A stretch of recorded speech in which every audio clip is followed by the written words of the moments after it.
second one is, how does the enterprise architecture actually affect the service delivery and maintenance model? Because I think those are the two questions that will also be very helpful for us. Vijay, you take the first one, I'll take the second.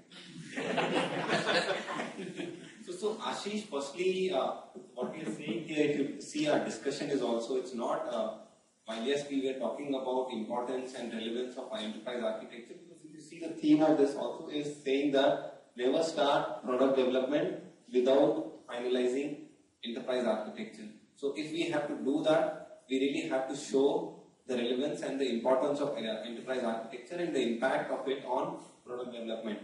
You see in some of the slides where that's where we were talking about that like we were saying that enterprises are getting complex and cloud computing and such kind of things are coming into picture. And while we didn't spend so much of time here, somebody is trying to do a change in this particular application, this particular area. It may or may not have an impact at an enterprise level. And this is where we are saying if it is having an impact at enterprise level, then it is very important, because if you see the example it's raised some time back, somebody just goes and performs some change in the tool, and then they realize this is what actually, while he has decided that change only from that particular, probably he may say, I'm really good at this, and he happily just did it. But does he have a picture of all the other pillars which we are seeing in the organization? And this is where again configuration management also comes into picture, because the question system comes is, should I go to enterprise architect or not? First, the simple yes no kind of question. So that is where we need to have that, is this which IT service are you impacting? Okay, you are impacting payroll IT service, check is it enterprise-wide impact, yes or no? If it is enterprise-wide, yes. Even if it is a simple, forget about complexity, very basic minimal, you have to go for review. That is where we are saying we need to have information in place whether this is an enterprise-wide application or not. Second is, can I just add a point to it? Okay? yes. And that is why I wanted to bring this point up. That complexity is not complexity of the product is not a part of enterprise architecture. Yes. It cannot be a yes. It cannot be a reason to absolutely refer to enterprise yes. architecture. Yes. Because enterprise architecture is the only way you come to know what your enterprise actually is. Correct. Fully agree. So that's the point I wanted to bring up. Yes. Fully agree. So its complexity is not important. What is important is this product is touching which IT service, and does this IT service has an enterprise impact? If yes. And second was about which you were mentioning, guys. Yeah. What was the second? I'll tell. Further related to IT service management, new product development, and then its ongoing support. See, just one thing, Vijay and Ashish, when you say complexity is not a factor to decide if we have to go to enterprise architecture team or not, I would say it's not only the factor, but we cannot ignore complexity. One thing, I mean, this is my opinion on this, since we are out of debate, so this is my opinion. Second thing, we did not only touch base about the relevance of enterprise architecture, both me and Vijay also correlated different examples which talked about Vijay, I'm using this particular. See, we have got technology platforms, data and application platforms. So from the application development perspective, we have got application platform. And Vijay rightly said one thing, that we have a team of technical architects who are actually enterprise architects involved into discussion. Technical architects I quoted are both from the application development team, obviously business people, and then we have got the infra team as well.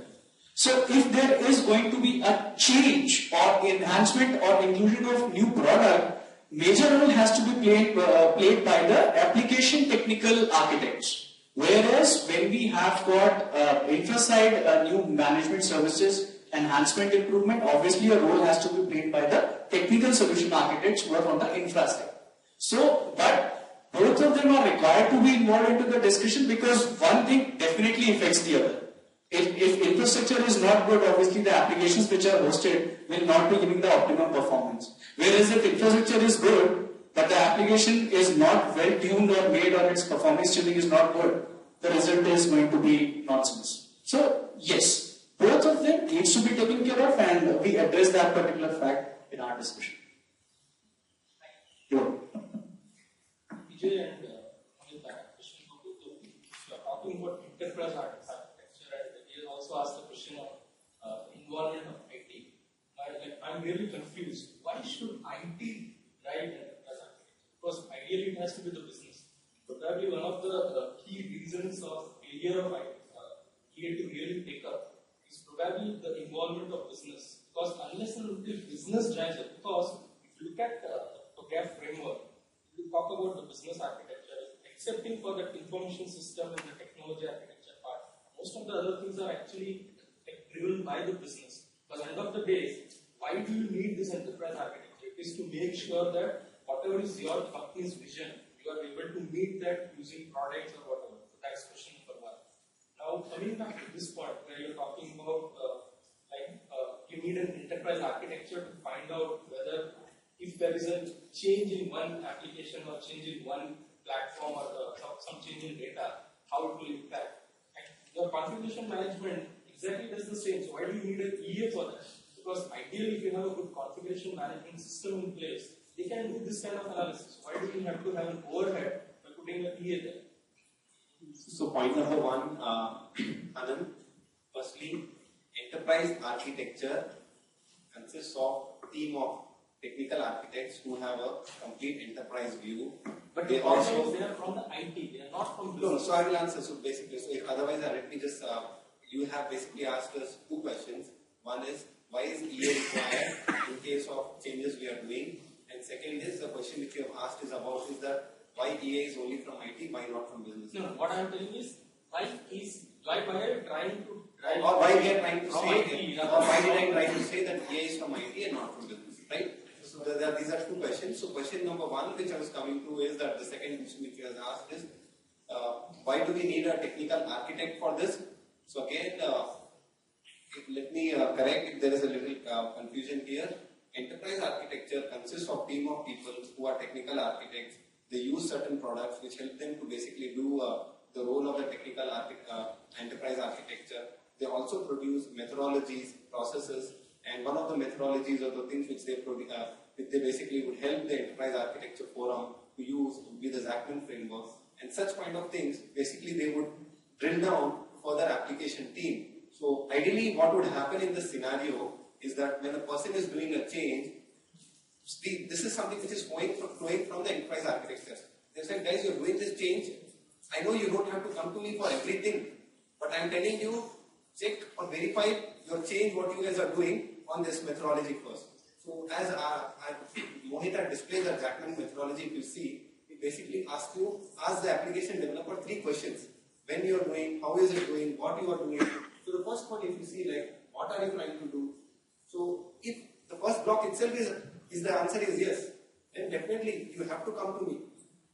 And the involvement of enterprise architecture comes into picture. Because the question is that, are you really, is it going to have a data structure change? So these are some of the methodologies or the various things which, so definitely it's not that, so let's not confuse that EA team is only technical architects. EA team is compromising of enterprise architects. They are also setting up certain processes, groups, which they will be flowing up. So again, the question is, why is EA part of IT? Can I answer that? Can I answer Second that? question, yes. Yes, so where's the first question answered? Because you are trying to influence your business. So Anand, yes. No, But the second question, so I have answered the second question. Now coming to the first No, the question. second question is not answered because look at Zachman. I mean, saying that second is not answered. Saying No, man, two. Your second was, okay, your second question was, why he should go to technical architect. So my point was, he not. He will use the processes which are being flowing from EA, steps and the things. They don't want you to come for everything. What I am asking is, why do you need an EA if you have a good configuration management process in place, which can actually take care of what you are talking here? You actually don't need an EA in that complex diagram. Because if you have a good configuration management in place, however, see the good configuration management system is actually part of EA though. Good configuration management system is actually one of the important tools for enterprise architecture. So I actually acknowledge I'm not even contradicting. If you think I'm contradicting, that's pretty wrong. CMDB is really a very helpful tool for enterprise architecture. And regarding who will be able to do it, see the configuration manager's roles and responsibilities we are well aware of. His job is basically to ensure that CIs are maintained up to date. He's not a person who's really. also help in the impact analysis. Configuration manager would not be really doing that. He only helps in maintaining the CMDB, check if the complete, PICSV, which we have planning, identification, status accounting, and control. The 5 activities he will be responsible for. But he is not really responsible for assessing. Assessing part right now where he is not there is being done by the change management, change advisory board, where the change manager ensures he gets people from business, infrastructure, application, various people are coming and they are doing. So here is where what we are saying is, in this forum, the enterprise architect can also add value by saying, I have a complete picture, because many times people again will be coming from the silo what we are talking about, business background, network background, infrastructure background. There should be someone who should be having a complete big picture of the overall view. That is where it is. Now coming to the first question, I think Mohit wants to answer that. Mohit, why is PA from IT and why not from business? It's not like that. 3 reasons for including IT. Number 1, this discussion was... No, I'm not talking including or excluding. I'm telling you why not from business by IT, not by business. See, you said it would be easily handled by configuration management database. That's what you said. CMS, I didn't say CMD. CMS. So CMS is constituting of multiple CMDBs. I don't want to go into technicalities of this, but this is also a picture. And multiple CMS actually form a part of SKMS, which is Service Knowledge Management System.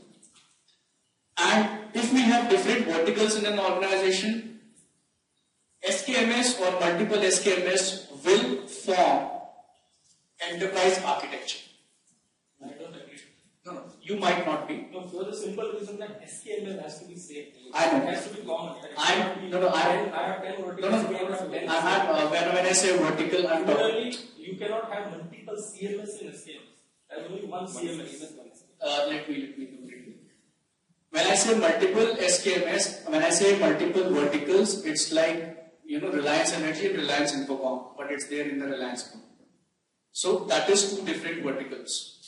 But we'll not get into it. Enterprise architecture is an whole picture. Okay. Why we have included IT, or why it is driven by IT, to be more specific to your answer, would be IT is the backbone of all the information which is flowing and which is there into the market to entertain the customer's needs. If we talk about architecture vision, what architecture are you looking for? Obviously applications architecture. What is the background of that? IT. Business architecture, information system technology architecture, opportunities and solutions in terms of IT. Obviously, unless you are a shipping industry or oil manufacturing company, that's a different story. No, I'm talking about general. General, we are talking about IT is the backbone of all the. I think we are running out of time.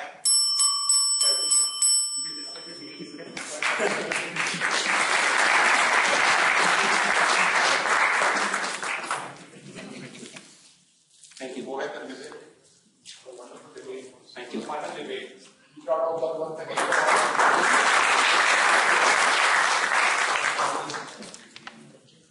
We break for 15 minutes, but after that we would have a small presentation on IQM, that is Integrated Quality Management. So, we'll ask you to please join us after